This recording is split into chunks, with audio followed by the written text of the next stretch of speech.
Yamaha Tracer 9 is one of the best sport touring motorcycles in the market today. It is one of a kind.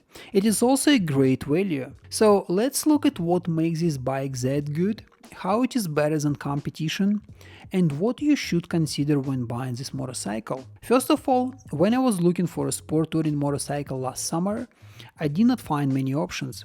And I have to mention that I am in Europe. We are pretty limited in number of choices because of all sorts of regulations, and not many manufacturers can keep up updating their lineup to the latest standards. And in my case, I needed a sport touring motorcycle which could be reliable, fun to ride, and fresh in terms of technology. Considering that the current market is mainly focused on adventure type of motorcycles, there are not that many options.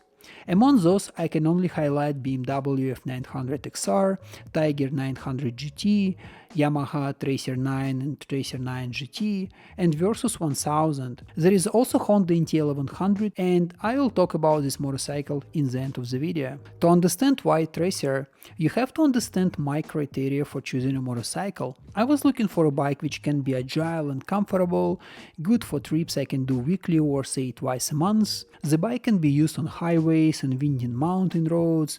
It should be light, simple and reliable. And I appreciate when motorcycles have some tech, but also want to have that connection to the road. So I'm looking for that essential experience of riding motorcycles, but at the same time safety. Yamaha checks all the boxes. First is the riding experience, which comes from the engine, chassis and overall ergonomics. And Tracer 9 is one of the most popular sport tourers in the market. This CP3 engine is a lot of fun.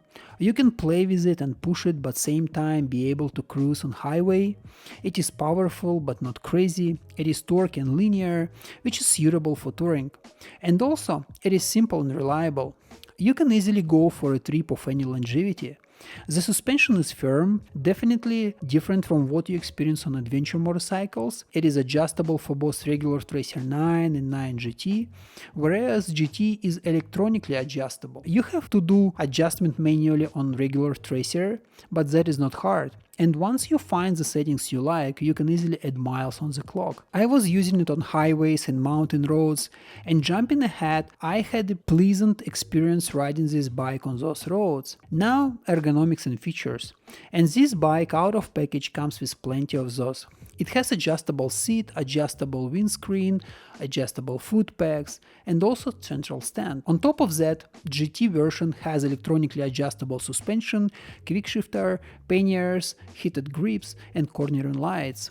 You can install most of that to a base version if you want, but in general, whichever variation you get, you can adjust the bike for you right away. None of the competition come close to such value for money. Now let's talk about what to consider if you want to buy this motorcycle. First, consider replacing the windshield if you're 6 feet or taller and you add many miles on highway. Something like Puig screen will solve this issue. Upgrade to a comfort seat as the standard one is a little bit firm. The front fender extension will protect the radiator from the dirt, and Bridgestone tires are great for touring but not that sticky, so be careful if you will do many winding roads. Which variation you should choose? It depends on what you want.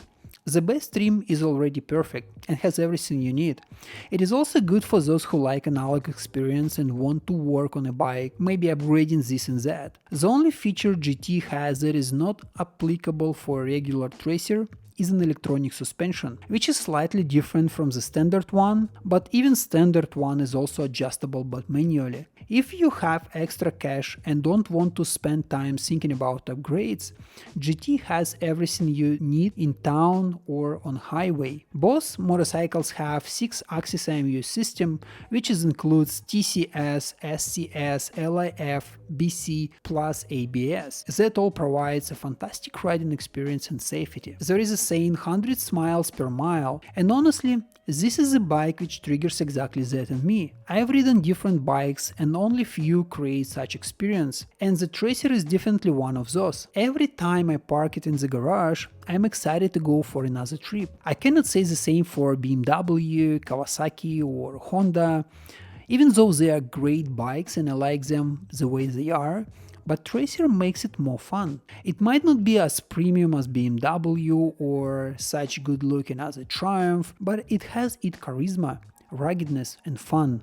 Also, for me, a good indicator of a good bike is when you don't have any regrets for any penny you spend. Everyone complains about the instrument panel on Tracer. I don't have any problem with it. And seeing the new screen on Tracer 9 GT Plus, I expect the screen to be introduced to Tracer 9 and GT in the next generations. In the beginning I mentioned Honda NT1100, which is an exciting bike for me, and I can consider it as a good alternative to Tracer. I especially like that it comes with an automatic gearbox. Knowing Honda, I expect it to be super reliable and also boring. It costs about 1000 more than a Tracer GT, but it doesn't have some features including adjustable suspension. I am now working on upgrading this bike with some parts, and in the following videos I will share which accessories I decided to add and how they changed my experience. If you wanna see it, subscribe to this channel.